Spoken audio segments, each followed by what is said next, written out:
Olá IPCA, hoje é quarta-feira, dia 21 de maio de 2014.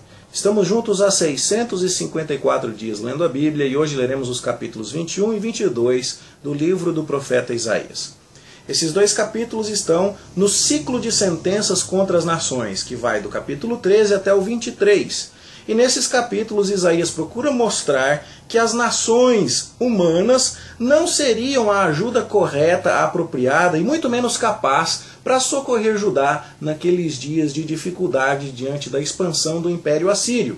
Como Isaías já havia dito nos capítulos 1 a 12, a única esperança de Judá estava no governo de Deus sobre a nação. Esses dois capítulos têm 4 sentenças. Contra o deserto do mar, capítulo 21, verso 1. Contra Dumá, capítulo 21, verso 11. Contra a Arábia, capítulo 21, verso 13. E contra o Vale da Visão, capítulo 22, verso 1. Você já percebe no título do capítulo 21 e no título do capítulo 22 que já se usam figuras aqui. Não se diz sentença contra a Babilônia, mas a Babilônia é chamada de deserto do mar. Por quê? Porque a ideia é transferir mais uma atmosfera do que elementos históricos precisos. Mais do que dar informação para que o povo raciocine, Isaías nestes oráculos está preocupado em dar atmosfera para que o povo sinta. A mesma coisa acontece contra o Vale da Visão, no capítulo 22, verso 1. É Jerusalém, mas fala-se aqui de Vale da Visão, por motivos que daqui a pouco nós vamos considerar, mas que pintarão para os ouvintes de Isaías uma atmosfera que vai passar um recado muito claro. Como se trata muito de atmosfera e os elementos históricos não são muito precisos, há um festival de interpretações a respeito desses dois capítulos. Os comentaristas dizem que eles são certamente os mais obscuros de toda a coleção, justamente por causa deste uso muito intenso de figuras e por causa do embaralhamento delas.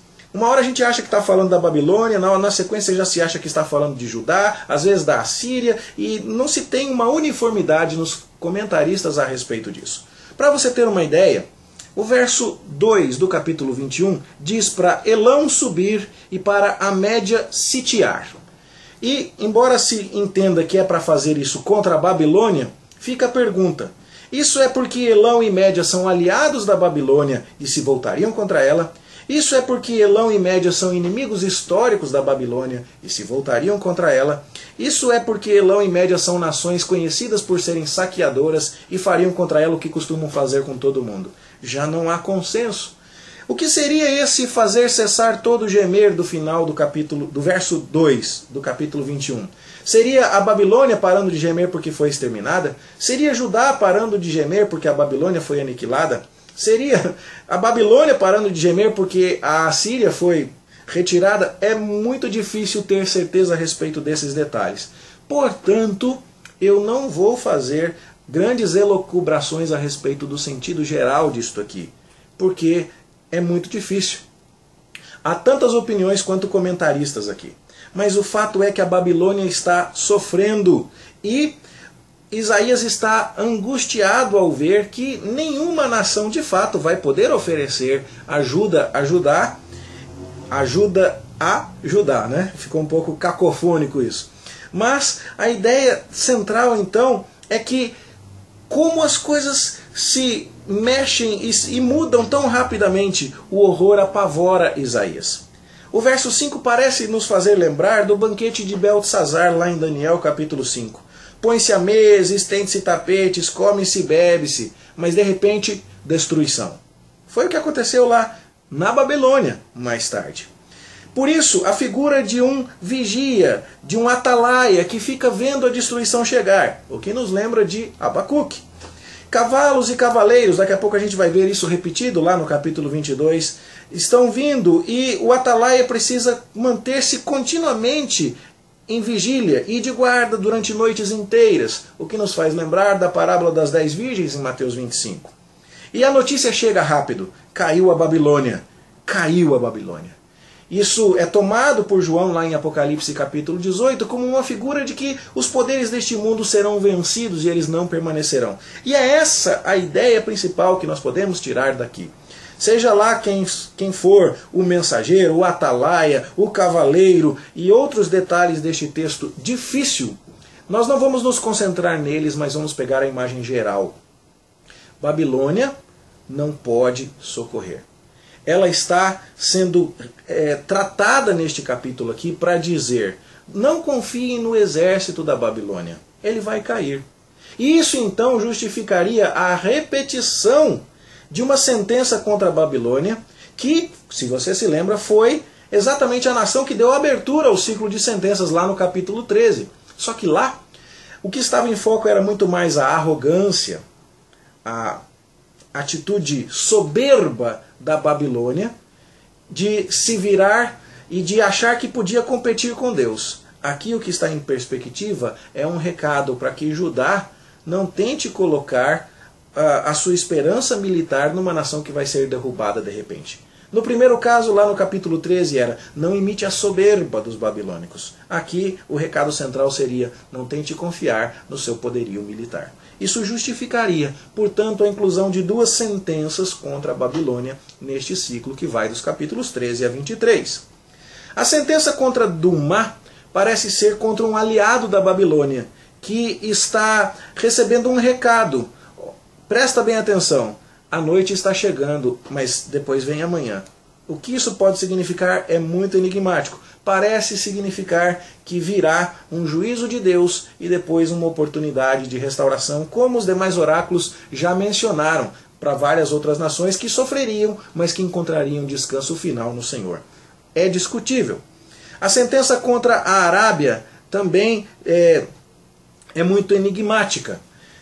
Mas tanto Dumá como a Arábia costumavam ser aliados dos babilônicos contra os assírios. E então o fato desse bloco de nações cair junto pode significar exatamente a ideia: Judá, olha para esse grupo, eles não vão permanecer. Não confie neles. O capítulo 22 vem na sequência e chama Jerusalém de Vale da Visão. E do mesmo jeito que chamar a Babilônia de deserto do mar é muito simbólico, chamar Jerusalém de Vale da Visão é muito simbólico, porque Jerusalém está num monte, de onde você, em tese, consegue enxergar bem. Mas se você estiver no vale, a sua visão é prejudicada. Todo mundo te vê, mas você não vê ninguém. E então, a Jerusalém é chamada de Vale da Visão porque as pessoas não estão enxergando o que deviam. Deviam enxergar que era hora de confiar em Deus, mas não estão pensando nisso. E aí, o que acontece? O povo sobe no telhado para fazer festa.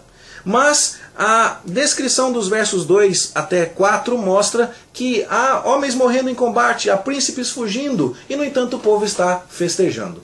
Nós não temos certeza se Isaías aqui está falando de algo que acontecerá. Vocês estão festejando agora, mas os seus soldados vão cair na batalha, os seus príncipes vão fugir. Ou se Isaías está falando de algo que já aconteceu. Seus soldados já caíram, seus príncipes já fugiram e vocês estão fazendo festa. Se Isaías estiver falando do futuro, estiver então fazendo aqui uma profecia, então a presente alegria do povo é um descuido, eles não estão dando atenção à voz de Deus. Se Isaías estiver falando do passado, então o povo é cego espiritualmente, ele não quer entender os recados que Deus lhe manda. E essa é bem a descrição geral deste capítulo, e que é muito bem resumida no verso 11. Na sua parte final: não cogitais de olhar para cima, para aquele que suscitou essas calamidades, nem considerais naquele que há muito as formou. Está acontecendo tudo isso e vocês não estão se voltando para Deus. Essa é a imagem do capítulo 22 e também do capítulo 21. E é bom notar que esses dois capítulos estão unidos. Como? O verso 6 menciona Elão, que também está lá no capítulo 21, verso 2. Fala-se aqui de carros e de cavaleiros, que também são mencionados lá no capítulo 21. Os cavaleiros no capítulo 7 e o carro no versículo 7 do capítulo 21 e os carros no versículo 9 do capítulo 21, mas aqui, infelizmente, na tradução Almeida Revista e Atualizada, a palavra não apareceu.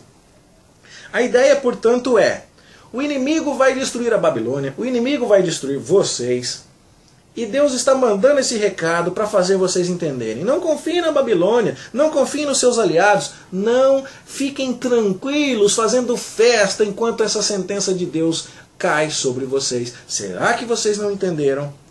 Certo?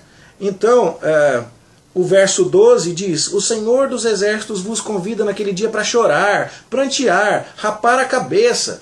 É hora de vocês lamentarem o pecado de vocês e pararem de fazer festa. Mas É só gozo e alegria que se vê. Vocês não estão nem aí. Tá certo? Degolam-se ovelhas, come-se carne, bebe-se vinho e se diz, comamos e bebamos que amanhã morreremos. Ou seja, vocês não estão muito interessados no recado que Deus está lhes mandando. E então, Deus diz que não vai perdoar essa maldade no verso 14 do capítulo 22. Ele vai executar o seu juízo.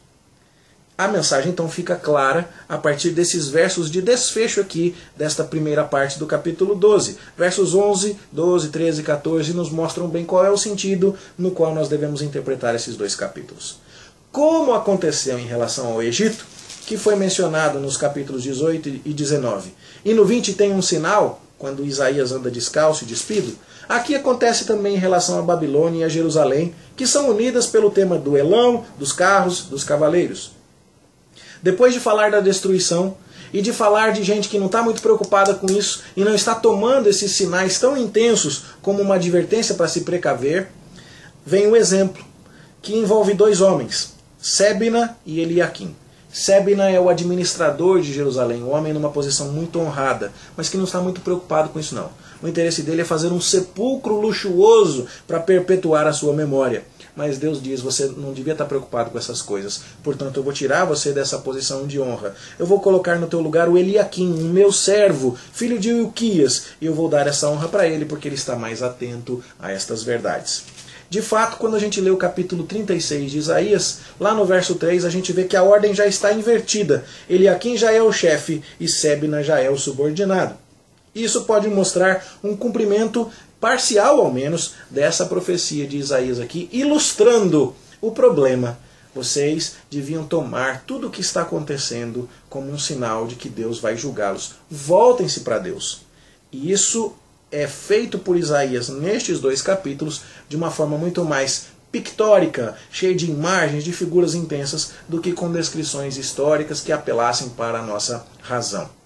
É claro que a gente tem que pensar, mas aqui o impacto maior vem das figuras, vem da emoção. Esse texto então tem essa mensagem e traz para nós um debate muito interessante. Nem sempre conseguiremos entender todos os detalhes da Escritura. Isso deve nos humilhar e deve nos fazer saber que há coisas que não podemos bater o martelo nelas. No entanto, com aquilo que podemos com segurança inferir da Escritura, nós já temos uma mensagem bastante clara. E a nossa esperança então é que essa mensagem possa abençoar a sua vida, que você esteja alerta para não viver uma vida despreocupada, achando que Deus não está de olho em todas as circunstâncias do mundo, de que Deus não quer resultados, de que Deus não toma satisfação da nossa vida, mas que você esteja preparado por confiar nele, no seu Filho Jesus Cristo, para o dia em que Deus haverá de comparecer em juízo e toda a humanidade haverá de prestar contas da sua vida perante ele. Que esse estudo abençoe a sua vida, é a nossa oração. A gente se encontra aqui amanhã para terminar o ciclo de profecias de sentenças contra as nações. Tenha um bom estudo e até amanhã, se Deus quiser.